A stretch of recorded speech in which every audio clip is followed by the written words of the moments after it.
O estudo deste trimestre foi sobre a aliança, que, para simplificar, é Deus dizendo basicamente: é assim que salvarei vocês do pecado. Embora o resultado, o grandioso final da promessa da aliança, seja evidentemente a vida eterna em um mundo renovado, não precisamos esperar a chegada desse dia para desfrutar das bênçãos da aliança. O Senhor se interessa pela nossa vida hoje. Ele deseja o melhor para nós agora. A aliança não é um negócio em que você faz uma série de coisas e então, muito tempo depois, receberá a sua retribuição. Os que entram pela fé na relação de aliança podem desfrutar das bênçãos, recompensas e dons aqui e agora. A lição de hoje tem por título: A vida na nova aliança. Não se esqueça de se inscrever no canal, ativar o sininho para receber as notificações e compartilhar com seus amigos. Peça também um curso bíblico. Os contatos estão na descrição do vídeo.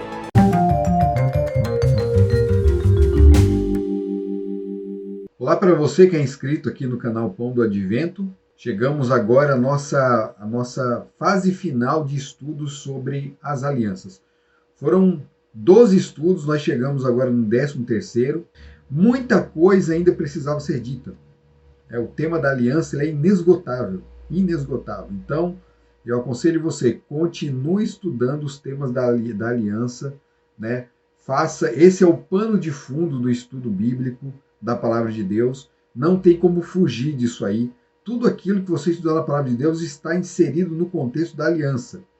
Se você tentar, qualquer tema que seja, qualquer coisa, separar, né, abstrair do tema da aliança, então essa coisa perde o seu sentido, perde o seu propósito e vai se tornar um assunto de loucura, tema de loucura. Não é à toa que existem muitas religiões no mundo. Existem muitas religiões no mundo justamente por isso, porque as pessoas pegam os temas e separam e procuram dar foco numa coisa, foco em outra e a coisa desanda. Então, tema de fundo da Palavra de Deus, a aliança que Deus fez com o seu povo. A aliança que, por sua vez, se cumpre por etapas em várias alianças, como nós estudamos aqui. A única aliança que a gente não comentou muito foi a aliança com Davi. A gente fez um comentário rápido, mas ela também é importantíssima. Então, estude aí. Eu quero deixar com vocês também aqui dicas de leitura. Né? Primeiro, eu quero reforçar isso aqui. Você pode adquirir isso aqui na Casa Publicadora, o Pacto Eterno.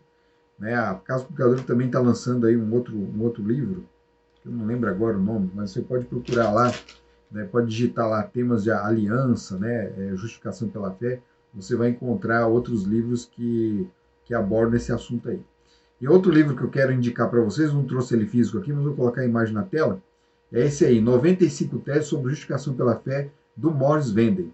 É um livro que explica muito bem cada tese, né, de forma bem curta, bem sucinta, ali, mais profunda. Ele apresenta as 95 teses para explicar de forma bem detalhada esse tema. Né, ele apresenta toda a teoria da justificação pela fé por meio dessas 95 teses. Essas 95 teses não são as teses de Lutero, viu? As teses de Lutero são outras. Né, elas atacavam muito mais as indulgências. Né, ela falava sobre a fé, que nós somos salvos pela fé e por isso não precisamos pagar para ser salvos. Mas o foco aqui não é esse, o foco aqui é outro. O tema é o mesmo, justificação pela fé, mas com outro foco, né? Com outra, a questão agora não é mais indulgência. Existem muitos aspectos, muitas outras coisas que a gente coloca nesse pacote aí que atrapalham o nosso relacionamento com Deus. Nós precisamos entender o que é fé. Muitos não entendem. Fé é a coisa de que mais se fala no mundo cristão. Né? Você que é membro de alguma igreja, né, ouve falar de fé o tempo todo, temos que ter fé, vamos falar sobre a nossa fé, a fé de Jesus, a fé de Abraão, a fé de... Né, a gente fala de fé de todo mundo, a fé em vários aspectos, mas a gente sabe explicar o que é fé? Então é isso. Vamos ao estudo da lição. Né, o tema de hoje é a vida na nova aliança.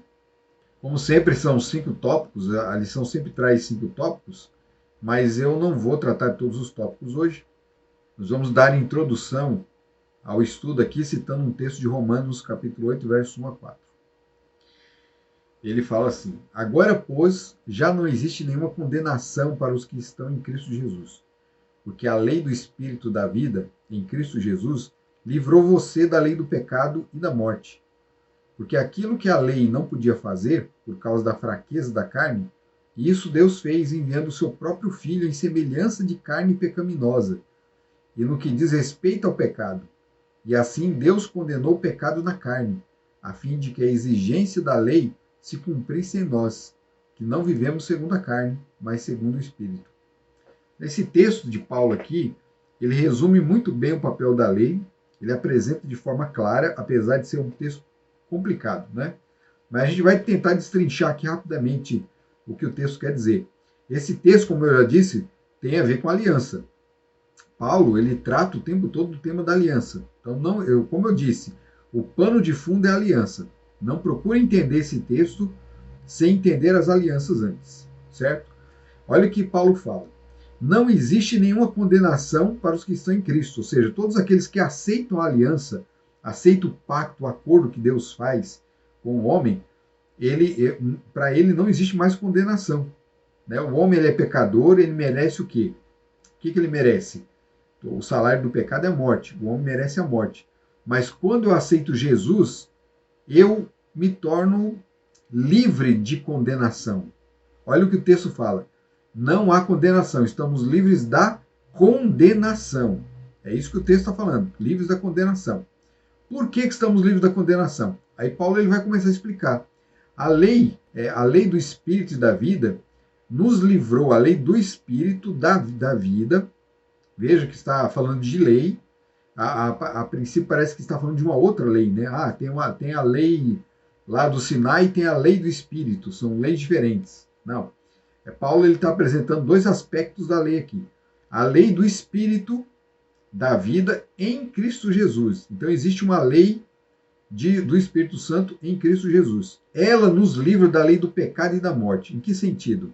A lei de Deus ali nas tábuas de pedra, ela nos condena. Ela nos condena, porque nós somos transgressores da lei.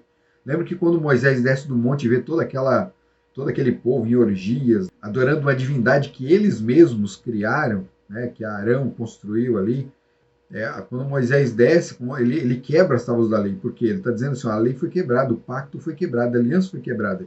E aquela lei que foi quebrada agora condena todos eles. Tanto é que muitos deles morreram ali naquele mesmo dia. Muitos foram mortos, porque eles não aceitaram o resgate. Moisés falou, aqueles que são do Senhor, venham. Aqueles que aceitam ainda o pacto, a aliança, venham para o meu lado. Teve gente que não veio. Teve gente que não aceitou, não quis entrar na aliança.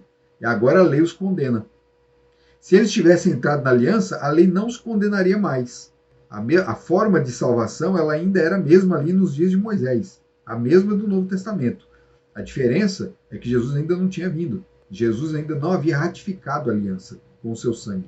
Mas essa ratificação estava prefigurada no sangue que seria derramado, naquele pacto ali no Sinai mesmo, e todos os outros que seriam derramados diariamente no santuário, nos rituais do santuário.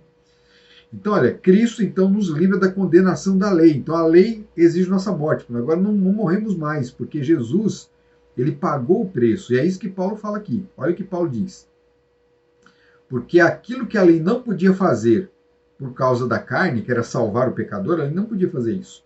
Por causa da nossa carne, nossa natureza pecaminosa, a lei não podia nos salvar. Antes ela nos condenava. E aí o que Deus fez? Deus, enviando o seu próprio Filho em semelhança de carne pecaminosa, Jesus não tinha pecados, mas ele assumiu a natureza humana, a forma humana. Ele assumiu a forma do homem pecador, embora não tivesse pecado. Ele não tinha pecado, mas ele assumiu os pecados dos outros. Ele se fez pecado por nós. Entenderam? Jesus não pecou, mas se fez pecado por nós. E aí no seu próprio corpo, olha o que Paulo fala. E assim Deus condenou o pecado na carne. Carne de quem? Não foi na minha carne, nem na sua carne. Deus condenou o pecado na carne de Cristo. Cristo pagou o preço. E por ele ter pagado o preço, ou seja, ele cumpriu as exigências da lei, então agora nós somos salvos. Então o que esse texto vem dizendo aqui? Ele vem dizendo que essa aliança nos trouxe essa aliança, o pacto com Deus e o homem, nos trouxe a redenção. Nós podemos viver em alegria plena, uma alegria aqui e agora, não é uma aliança, não é uma alegria futura, é agora.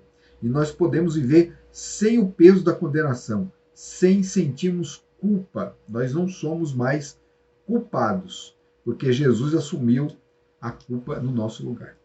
Então, vamos ao primeiro tópico agora do nosso estudo. Nova aliança e novo coração. Esta é a aliança que farei com eles depois daqueles dias, diz o Senhor. Imprimirei as minhas leis no coração deles e as inscreverei sobre a sua mente.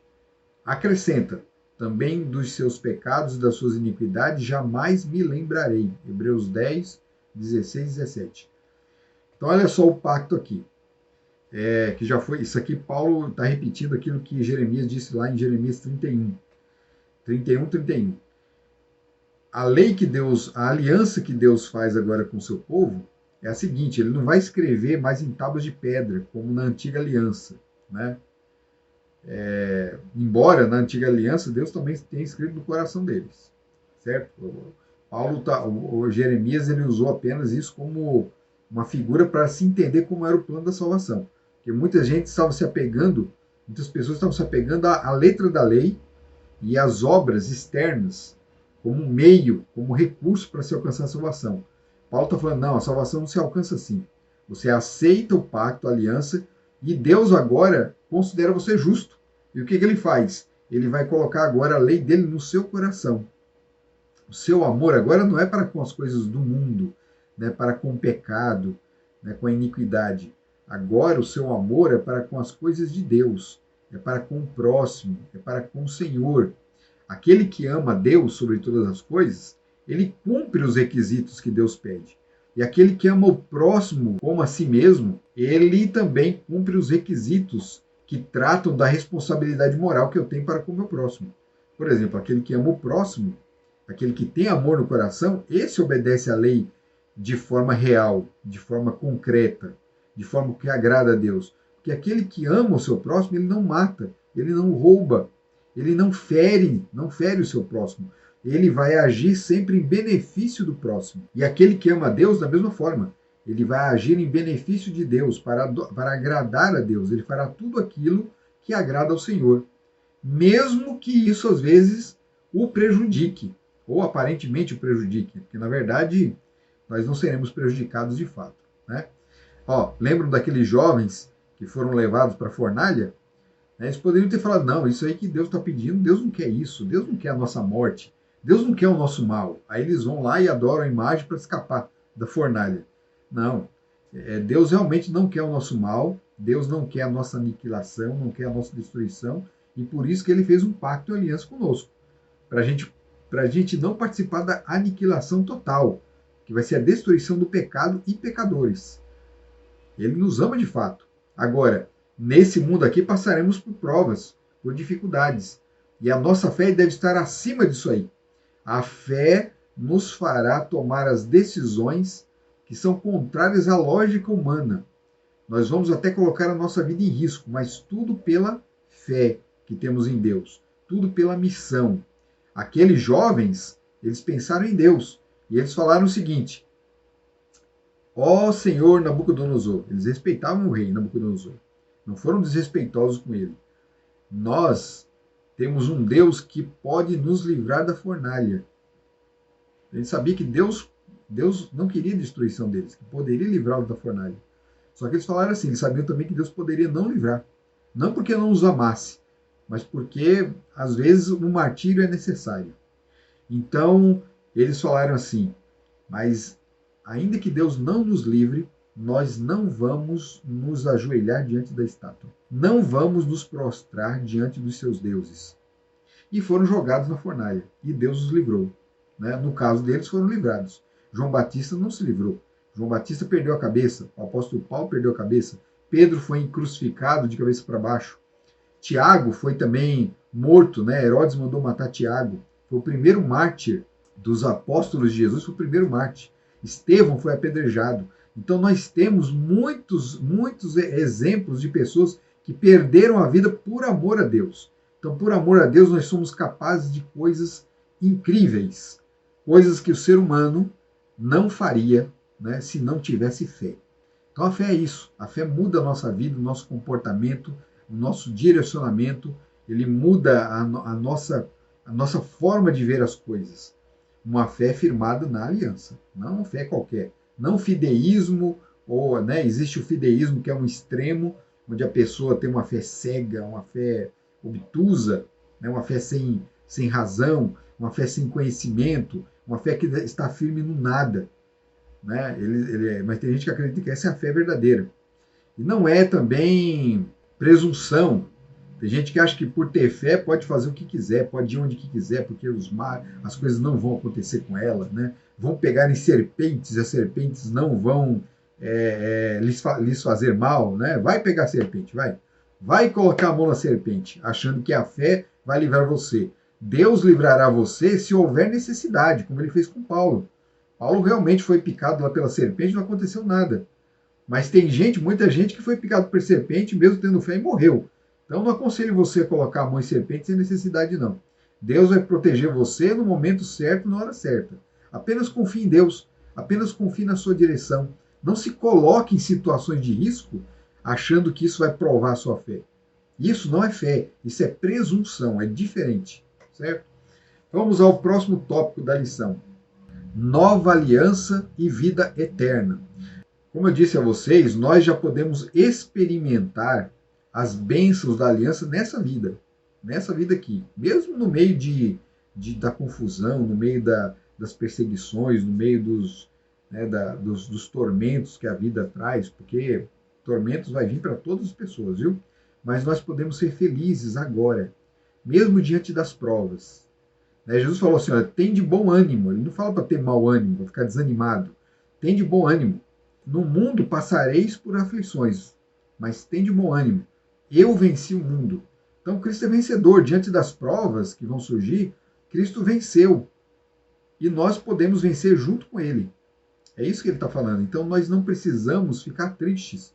Nós devemos ficar alegres, felizes. Então a nova aliança, na nova aliança nós podemos já experimentar a plenitude da vida eterna. Nós podemos parte da plenitude da vida eterna. João 10,10 fala assim, eu vim para que tenham vida e a tenham em abundância. Então nós temos na vida cristã duas dimensões de felicidade, duas dimensões de vida eterna. Nós temos uma dimensão no tempo presente e uma dimensão no tempo futuro. Então nós podemos já experimentar as bênçãos do Evangelho, a vida do Evangelho aqui, e experimentaremos depois, após a ressurreição, ou ao sermos transformados pela volta de Jesus, a vida eterna. Vai ser vida plena, junto com Jesus, né? Junto com o Pai. Mas agora nós já podemos experimentar isso, podemos levar isso a outras pessoas. Nós temos essa missão, e isso nos leva ao último tópico.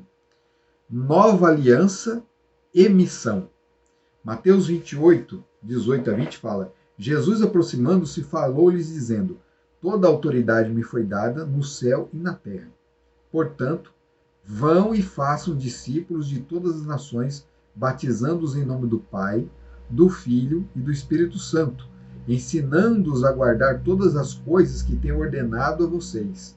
E eis que estou com vocês todos os dias até o fim dos tempos. Essa é a grande comissão que nosso Deus, nosso Senhor Jesus Cristo, nos deu. A de levar o Evangelho a toda criatura. Ele fala assim, olha, toda autoridade me foi dada. E agora eu mando vocês. O que ele está querendo dizer com isso? Eu recebi a autoridade e agora estou autorizando vocês também a fazer o mesmo. Vocês têm autoridade. Nós que aceitarmos Jesus, nós que entrarmos no pacto, na aliança, nós que aceitarmos a aliança, nós temos autoridade, né, que nos foi dada pelo próprio Filho de Deus. Autoridade para quê? Autoridade para levar o evangelho dele a todos aqueles que estão fora da aliança. Nós temos que abraçar todos para trazê-los para a aliança, para trazê-los para dentro das promessas do pacto. O mundo tem que ser advertido. As boas novas da aliança têm que ser proclamadas a toda criatura. E Jesus só volta quando isso acontecer. Olha, o tema é tão importante que Cristo só volta quando acontecer. Ele mesmo disse isso, aí o evangelho do reino será pregado em todo mundo, e então virá o fim. O fim só vem quando o evangelho for pregado no mundo todo. A minha missão e a sua missão é a missão de todos nós, viu? Não pense que essa missão é do pastor, essa missão é daquele que cursou teologia, é a missão do padre, é a missão do bispo, é a missão do apóstolo, do diácono, da diaconisa, do presbítero. Não, essa missão é minha e sua. Não interessa que grau na hierarquia da igreja nós estejamos. Né? Desde o leigo ao preparado, a missão é a mesma. Nós temos que levar o evangelho a toda criatura, para que Jesus possa voltar e encontrar um povo aqui na terra. Ele quer encontrar um povo, quer encontrar uma igreja cheia, uma igreja cheia de gente. Né? Não é pouca gente, não. A palavra de Deus fala que vai ser muita gente, hein? Vai ser como os grãos de areia do mar, incontáveis. Incontáveis. O trabalho vai dar fruto, viu? Às vezes você vai fazer o trabalho missionário e fica meio desanimado, ninguém quer me ouvir, ninguém quer ouvir a palavra de Deus, as pessoas debocham. Então, muitos não vão aceitar mesmo a mensagem, a palavra de Deus, mas outros milhares aceitarão. O número de salvos será incontável. Então, não fique desanimado. Faça o trabalho, né, leve a mensagem e deixe que o Espírito Santo faça o resto. Você vai plantar a semente, vai regar a semente também, né, vai auxiliar mas o Espírito Santo é quem vai dar poder para que a semente se desenvolva no coração daquela pessoa. E às vezes você nem vai ver o resultado ali em vida, né? Mas o resultado, mas a semente não vai deixar de fazer o seu trabalho. A Bíblia diz que a palavra de Deus jamais volta vazia, certo? E um aspecto interessante aqui do texto, né, para a gente finalizar. Jesus ele fala assim: e eis que estou com vocês todos os dias até o fim dos tempos. Vejam que lá quando Deus fez aliança com Abraão, ele falou assim: em você, Abraão, serão benditas todas as nações da terra. Estava lá no pacto com Abraão. Né? O objetivo de Deus com a aliança com Abraão era alcançar todas as nações da terra. E olha só o que Jesus fala aqui: vão e façam discípulos de todas as nações, batizando-os em nome do Pai, do Filho e do Espírito Santo. É assim que as nações serão abençoadas. Com esse trabalho de evangelização e de discipulado. Nós temos que fazer discípulos, não é só pregar o evangelho, nós temos que fazer discípulos. Não é só levar a mensagem. Né? Nós temos que levar essas pessoas aos pés de Cristo, trabalhar com elas, né? Lutar junto, ao lado delas, orar por elas. Esse é o trabalho de discipulado. Então, exige um preparo da nossa parte, certo? Existe empenho da nossa parte. Mas o Espírito Santo é quem faz todo o resto, viu? O Espírito Santo é que vai fazer. Quem vai converter de fato as pessoas é o Espírito Santo.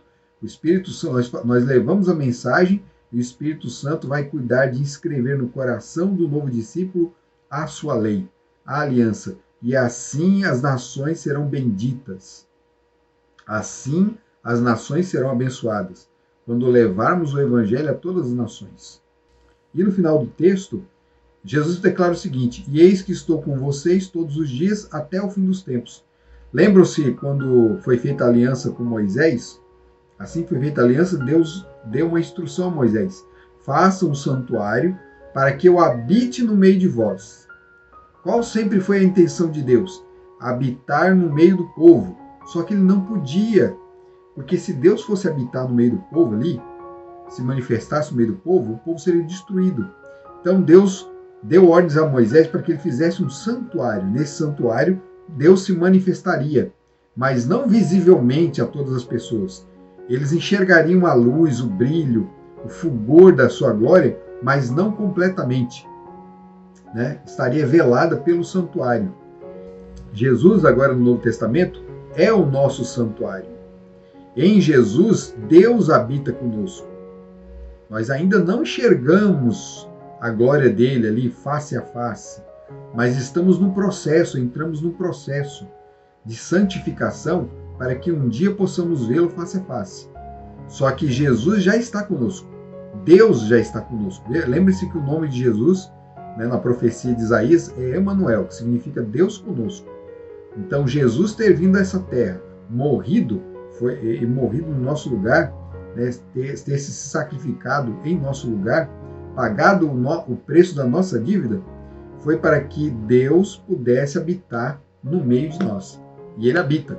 E ele foi embora, Jesus foi embora, mas ele declarou, ele deixou a promessa ali, olha, fiquem tranquilos, eu estou indo para o Pai, eu estou indo para o céu, para o santuário celestial, mas ao mesmo tempo estou com vocês todos os dias até o tempo do fim. Aí alguém pode pensar, quer dizer, no tempo do fim, então Jesus vai deixar a gente de lado, né? Não. Quando chegar o tempo do fim, aí é que ele fica pertinho da gente mesmo. Aí a gente vai poder vê-lo face a face. Então, eu aconselho você, se você ainda não entrou no pacto, na aliança, não perca tempo, não deixe para amanhã, não deixe para depois. Aceite Jesus agora. Aceite Jesus como seu substituto, como seu salvador. E automaticamente você já está fazendo parte da aliança do pacto que Deus fez com o ser humano. Deus abençoe você. Até o próximo estudo, até o próximo vídeo. Até semana que vem. Tchau.